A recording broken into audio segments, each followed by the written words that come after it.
If you've been looking to increase your Shopify store's revenue with upsells and cross-sells, this video is for you. You've been probably told or been given advice to add upsells and cross-sells all over your e-commerce store. You don't really have to do that to increase average order value or sales, and by doing that you're actually harming the majority of your sales and conversion rates by inflicting cognitive load and choice paralysis biases. In this video I'll show you why and when it's important to offer upsells at a specific point and time of your visitor's journey so they don't drop off or abandon your cart. I'm Darian, an e-com expert that helped more than 70 brands like Tabs, Space Boots and Cure through conversion rate optimization and conversion-focused design. I helped them generate more than 100 million in combined revenue. Over the last 2 years, I've been building my own CRO framework, the baseline framework. I'm teaching this exact framework that helped my clients like Laser Art go from 1.75% conversions to 3.92% in few weeks. Imagine what that metric would mean to your store and profits. If you want to learn more about the framework and how to increase your Shopify store's conversion rate, join our free community,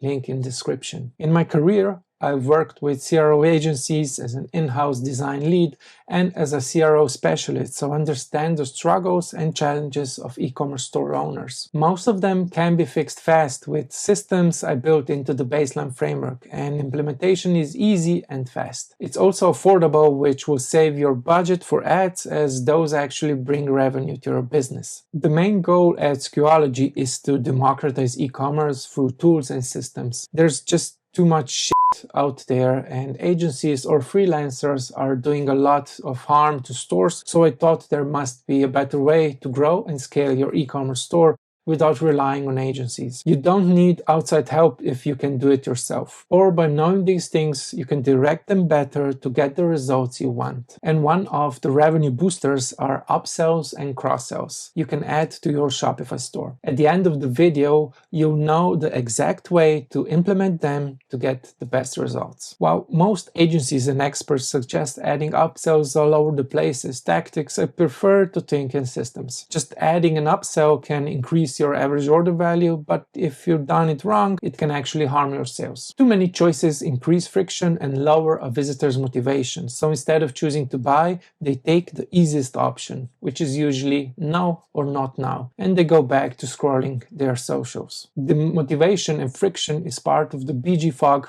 Behavior Model. It's a simple yet powerful mental model for user experience and conversion rate optimization that explains why users do or don't do to take action like completing a checkout or adding a product to the cart. User action is motivation minus friction. So we can explain this with this formula. User action equals motivation minus friction. The core idea of the model is that the user will take action if motivation is bigger than friction. The model is usually visualized by an airplane liftoff. The runway represents the friction and effort the user needs to take. Think about all the steps, obstacles, complexity, any effort that they need to do. The longer the runway, the higher the friction. So we need to make the runway shorter. The airplane thirst or user motivation represents desire, urgency, incentive, or drive to complete the action. This is what we sell, the benefits, the after state of the user, and how we present it. Doing it right increases the motivation, which would be more thirst for the airplane. The takeoff is the action we want, the add to cart and completed purchases. A user will act when motivation is strong enough to overcome the friction. If the friction is too high or the motivation is too low, the plane never lifts off and you don't get the sale. Now, let's apply the model to a user journey with the upsells example. There's a few strategies you can try, and each has specific goals and rules no one really talks about, so everyone is missing out. If we map out the user journey, it would be something like this. A user clicks an ad and visits your homepage. Then they can click to the next step, which could be the product page or the collection page. Once there, they click Add to Cart, which opens the cart drawer or the cart page. And once there, they click another button and go to the checkout. So there's quite a few steps and actions here that they need to do, from clicks to navigating the website. Now, this is a simple user flow. Usually, visitors also go from the product page to the about page to the home page back to the collection page. So there's a percentage of people that go all around depending on who they are. Now, if we do the navigation right, they won't have the problem. So we'll create less friction. Now, in some cases, if you're selling maybe a single product, the cart is actually a friction. So adding to cart could be a friction. So instead of add to cart, you should have buy now.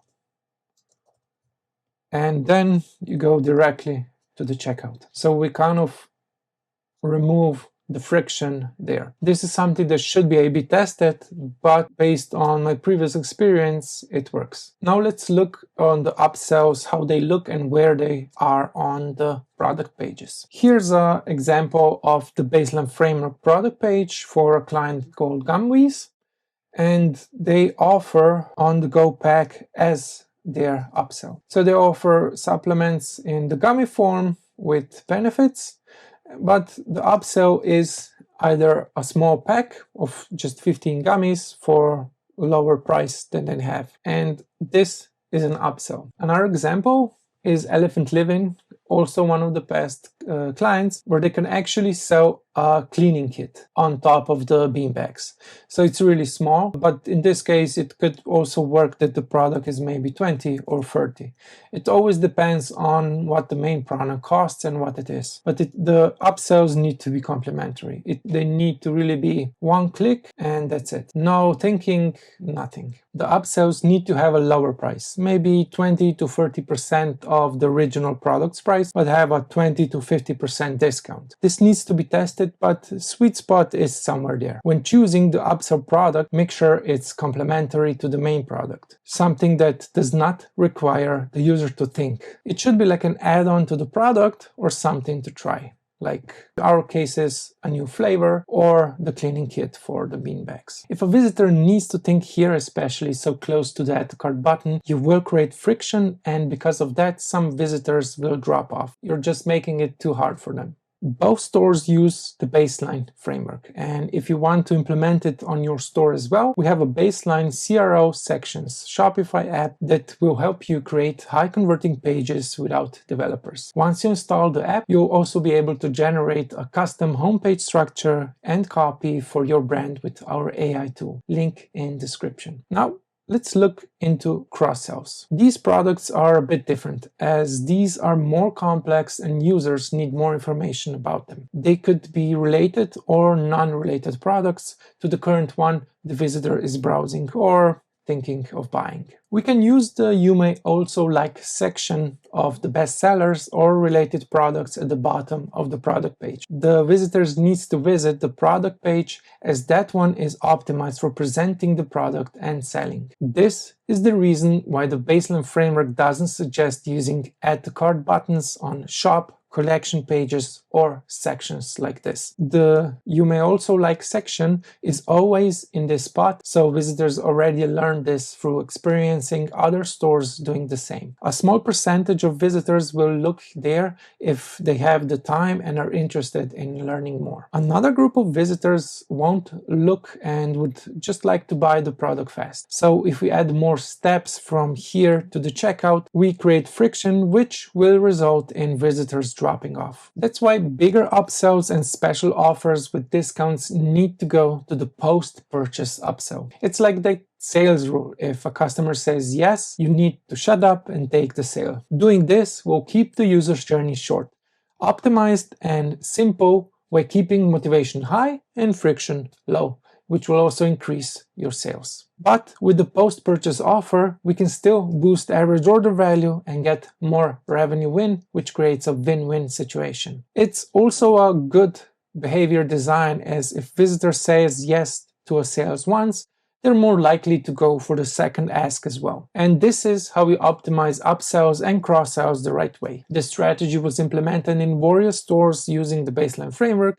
and has helped increase average order value by 10 to 20% or more. Increasing this metric helps increase your profitability, which will increase the ad campaign budgets, or you can invest in other strategies that will help you scale. So if you want to learn more and implement these strategies on your Shopify store, join our Skuology community.